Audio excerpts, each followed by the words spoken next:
Hello students, I'm so happy to see you. I'm excited for this first week of learning new content finally. Sick and tired of reviewing. For those of you who are coming out to the Google Meet sessions, so happy I've seen you and talk with you so far. For the rest of you, welcome back. I hope that you're taking time with your families as necessary to join them. Hopefully you enjoyed this last weekend too. Just real quick, I'm going to give you some overall information and then we're going to dig into the actual lesson. This lesson in particular is going to be a little bit shorter because it's the first lesson, and I want to make sure you understand exactly what I expect of you and where to find all the information, or even how to ask questions in a way that's quick for you. So first, each week I'm going to be posting the Google Classroom update, just like I did through the year. But this time, I mean, it's pretty important you're reading it. This is going to have all the information about the week. It's going to have what assignments and when they're going to be due. If anything changes, that is, usually it's going to just be 5 assignments. I'm going to click into this real quick.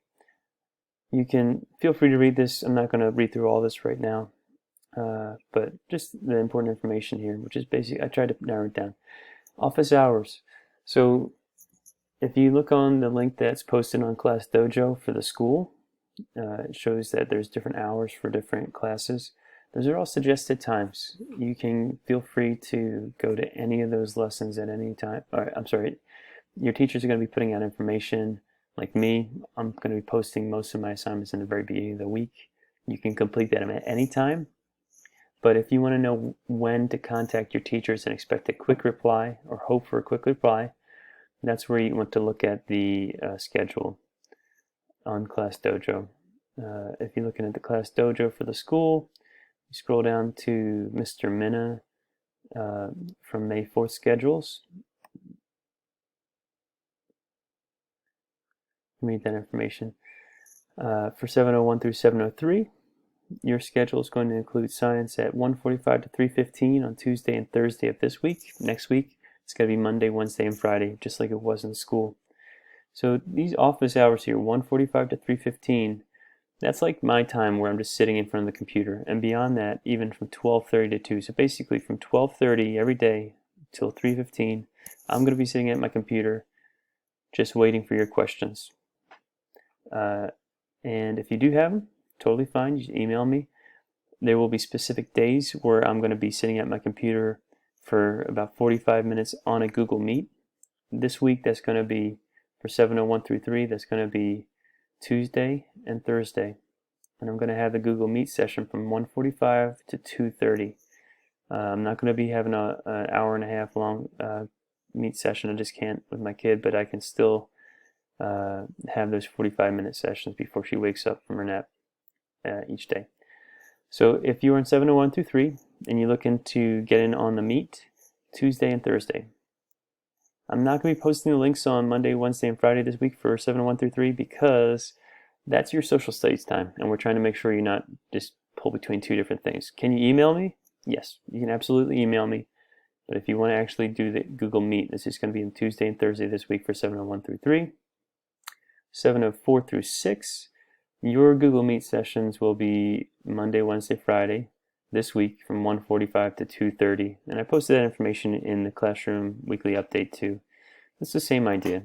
Each day, anybody from 701 through 706, if you want to email me, try and get it between 1:45 to 3:15. I'll try and get back to you as soon as I can. All right, that's enough from Dojo. And if you want to find that information, once again, it's on Class Dojo. All right, the assignments for this week. We have 5 assignments, and they should each take about 45 minutes apiece. If you are planning that way, okay, 5 assignments, 45 minutes. It's about 45 minutes of science each day. And that's what the plan is. If you want to do it every other day for 90 minutes or as the schedule shows, remember that schedule on the other page, that's not saying, okay, you need to wake up and get sitting in front of your computer from 8:30 to 3:15. It's just saying generally, if you want to talk to your teachers during those times, go there. But pay attention in case your teachers are meeting at those times. Okay, so back to here. These things should take about 45 minutes this week. Hopefully it shouldn't take you that long. I'm trying to make shorter videos here. All right, starting with this one right now, which you're doing it. If you got to this point, good for you.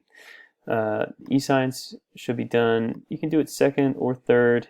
I'd like you to do it before the second lesson that I'm going to put out, but if you have to do it after that, that's fine too. Okay, now take a second, pause your video right now, and go find the guided notes. Okay, now you should be unpausing your computer from having your guided notes up. That'll be these right here that you found in the Google Classroom posts for this assignment.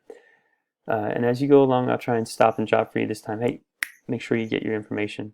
Always fill out your name, date, and section, just because that way, when you're practicing that way, you're going to be ready for the rest of your life and for high school and 8th grade. All right, starting with energy. So these science slides, this is where I'm going to have them. I'm not going to post them separately just because there's so many links already in all the different places. And I think it'll be confusing. So just pay attention, you'll be fine. Energy. Energy is, you think about a million different things when you hear the word energy most likely, but you know that in physics, like we studied work before, I think we even mentioned energy quite a few times, there's always going to be something tied to mathematical understanding of how the world works. So today we're going to be focusing on types of energy. Next time it'll be the forms of energy, and the third lesson will be the conservation of energy law, which is really cool. All right, the objectives. I hope that you'll be able to describe energy as a property of an object, of objects in general associated with motion and position, in order to describe the types of energy of real-world objects. Yoda, if you could talk about energy like he talks about the Force, that would be just fine. The essential questions we need to answer today. What are the main types of energy? There's two, so that's not that bad. It's that potential and kinetic energy. And then how are they related? So stop and think. What do you think of when you hear the word energy? And when we have these kind of things, I'm saying actually stop and actually think about this. If you want to jot this down somewhere, you can do that. Once again, pause the video and take a couple minutes to think about this. I'm not going to wait here for 3 or 4 minutes just to let you think about that. Okay, so what do you think?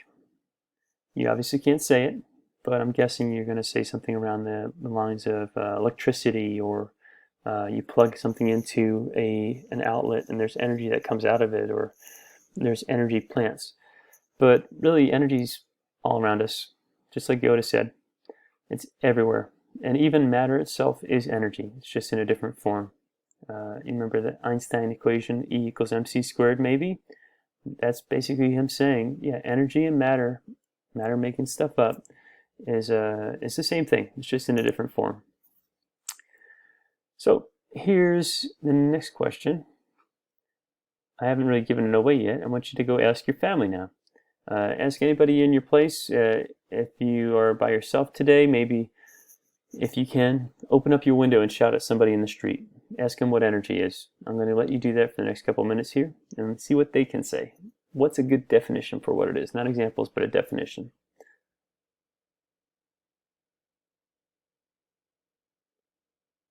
Okay, hopefully you're back and you've taken the time to think about energy, what it is, what it's related to, and also you've asked people. And here we go. In your notes here, this is the first part of your guided notes. So if you're keeping track at this point in your guided notes, you should be typing this in to your actual notes, like I showed you before. Energy is defined as the property of matter that allows an object to perform work.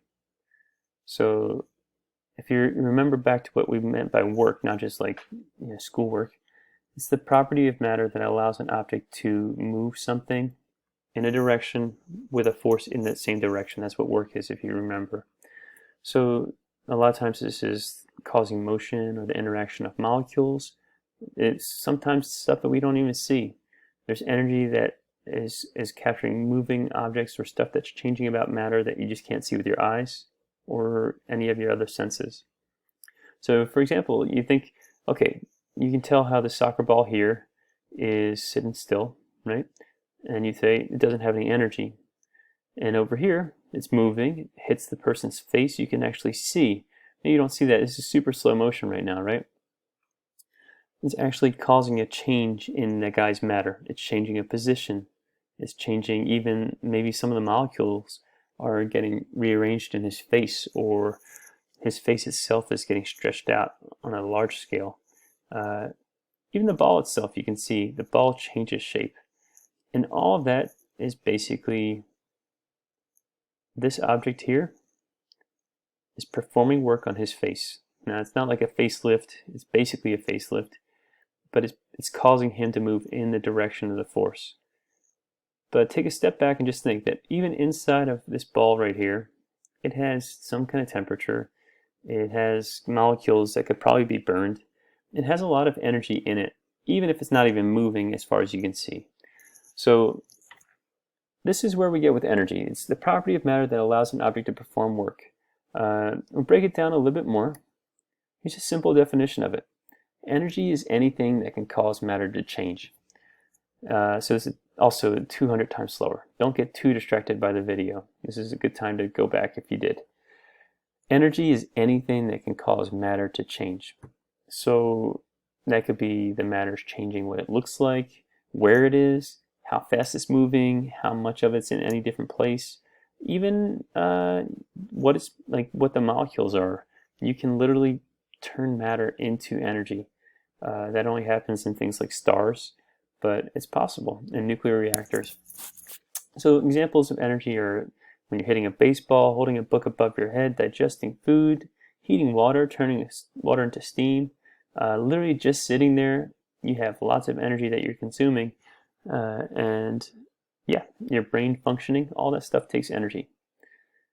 Whether it's stuff that you see moving or not, if it's able to move something or change it in some way, that will be considered energy. So how's that for a definition? How do you calculate it? If we have such a huge definition for what energy is, it's hard to know, well, how do you calculate it then? And obviously there's different ways you're going to calculate it because there's lots of different types of energy. And here's where scientists will break it down. They'll say there's the types of energy, or the forms of energy we're going to call it, even though it doesn't make a difference. The forms of energy that are still and the forms of energy that are moving.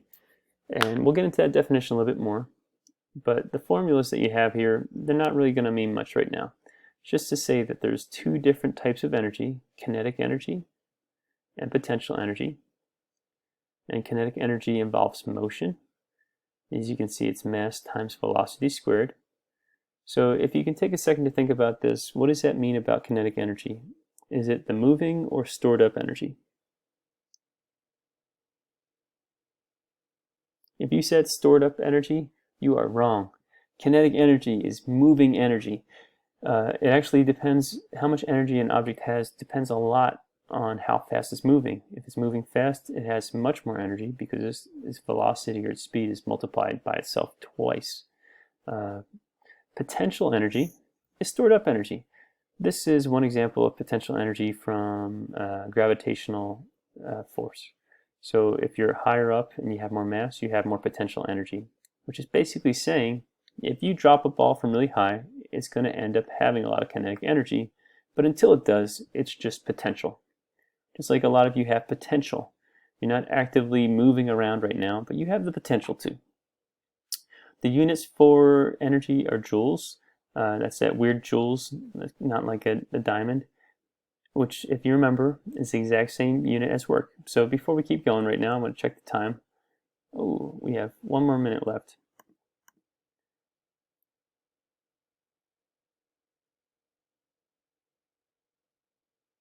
Just to review work real quick. Energy is the ability to do work, and work is the expenditure or amount of energy that's used.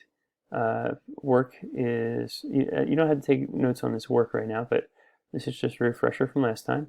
It's the ability to do work, and work is the expenditure of energy. Basically, they are the same thing. It's just different ways of looking at it. Remember that work is only being done when the object is being forced in the same direction as moving in.